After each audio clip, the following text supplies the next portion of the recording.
Hello and welcome to the new normal on the Night Watch Show. So here I am today broadcasting from a beautiful amusement park. You can see behind me a water slide that I would love to be on. It's a very hot day. I should be wearing sunglasses right now. It's a bit hard to keep my eyes open. It's so bright out here. Definitely would love to climb up those stairs and slide down that water slide. Right now it's closed, of course, as are many businesses around the world due to the global pandemic, as you all know. However, soon, in a matter of roughly a week, this location will probably be open. Could be a week or two.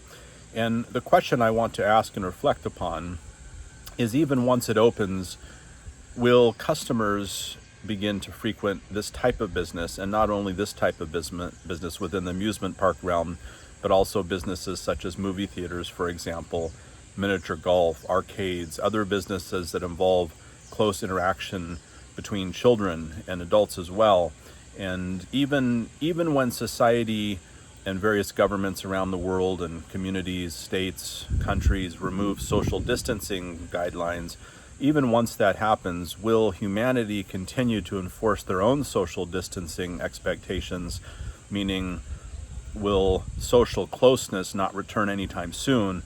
And are we in a new normal where everybody stays clear of everyone else and keeps as much distance as possible, both amongst adults as well as amongst children and, of course, their parents, looking out for their interests? So part of the challenge, even daycare centers, for example, it just seems as though everyone is going to be hyper germophobic, which there's probably a very good reason to be that way, and it's completely understandable. I just am doubting whether consumers will immediately flock to crowded locations where you're in the same spaces, touching the same places, in close proximity, and especially in situations where you really can't wear masks and alcohol really doesn't help, such as on a water slide. Can't imagine going down the slide with a mask. I doubt it would help too much. Alcohol and water, I don't know how well that works together at the top of the slide and at the bottom, for example. I'm sure there are precautions to be taken, but as all the entrepreneurs of the world, I'm sure you're now thinking, what will you do with your business to ensure that consumers feel safe and resume the normal pre-pandemic traffic flow as quickly as possible?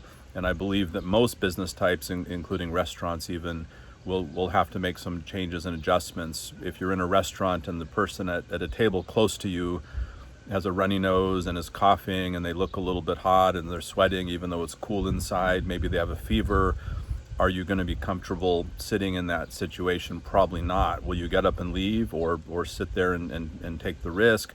Or will you just not go to restaurants for fear that may happen? So there are a lot of concerns like this facing the economy, economists around the world leaders, and the general public. Nobody really knows the answer to these questions, but I think the one thing we do know is nobody's going to forget this global pandemic anytime soon. No one's going to forget the novel coronavirus and how contagious it is and how quickly it shut down the world.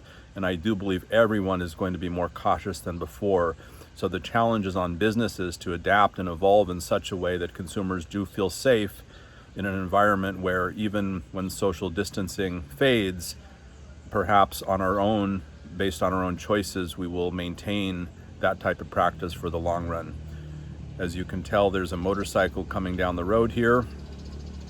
They are beginning preparations to open. It sounds like they're actually mowing lawns.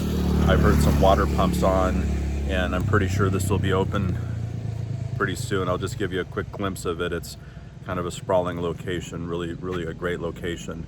And if only I could go and jump in there right now, and I know you'd all like to too. Thank you for joining this episode of The Night Watch.